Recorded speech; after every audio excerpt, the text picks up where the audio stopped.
Hi guys, this is RealTubes and it's probably late Wednesday night. I've been away from my hometown and have just flown in, so I wasn't sure if I could do the video or not, so my apologies for this being up later in the night. Our topic this week is fear and how do we overcome it.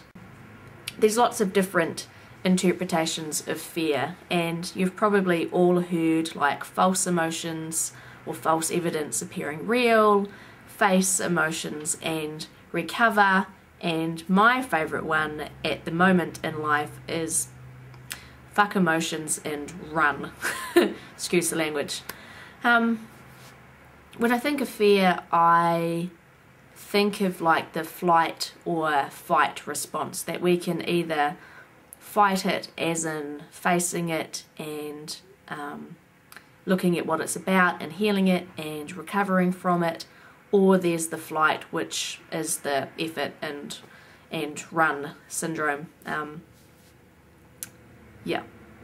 which I've been doing.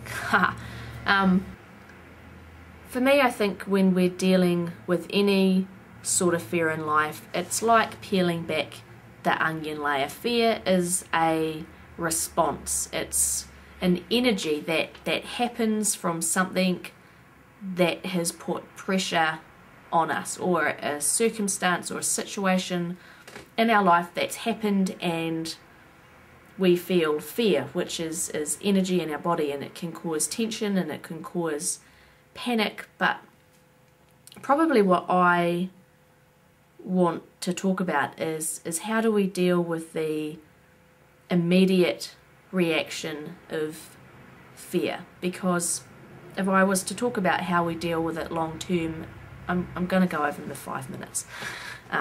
Really it's just looking at it and seeing what's behind it and facing it and working through it and dealing with it, and eventually recovering and healing from it. But when we're in a situation, and it could be any event that happens in our life, and we feel fear, generally what happens is that we start to panic.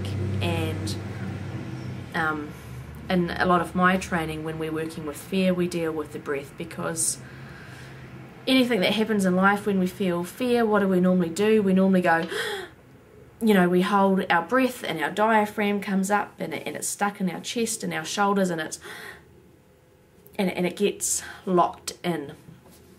So one way to dissolve fear is to breathe in a process of what we call connected breathing. And it's called connected breathing for a reason, because it connects us. And connected breathing is taking a deep breath from your stomach. And so if you were to place your hand on your belly button right now and taking a breath, so your hands moving out and in, out and in, that's connected breathing. And what happens is that, we have our lungs, which a lot of people think that that's where we draw our breath from, but we actually don't. Our breath comes from our diaphragm, which is like can't see what I'm doing with my hands, but it's like underneath your rib cage, there's like a shape of a bell, and that's your diaphragm. And when we take a deep breath, what that does is that it opens up the chest and it allows oxygen to come in. And when we get more breath, when we get more oxygen into our body, that's instantly relaxing. Because what happens in panic, and fear can cause panic, and it can cause anxiety, or like panic attacks. And panic attacks is a lack of carbon dioxide in our body, and so one way to deal with a panic attack that I teach a lot of people to do is to breathe into your hands. So just cupping your hands over your mouth and over your nose and taking some deep breaths in, and what you're doing is that you're breathing back in the carbon dioxide into your body. Similar to when we're feeling fear or when we're stressed, we're breathing in more oxygen, because generally we're holding our breath and we're losing that carbon dioxide, and then when we're getting that back into our body and the oxygen, it's instantly relaxing. On the flip side of all of this, fear can be great. Fear can keep us safe, because if I'm standing on the 5th floor of a building and I'm looking out the window and contemplating jumping out, if I'm not feeling fear of doing that, I'm going to kill myself. So fear can keep us safe.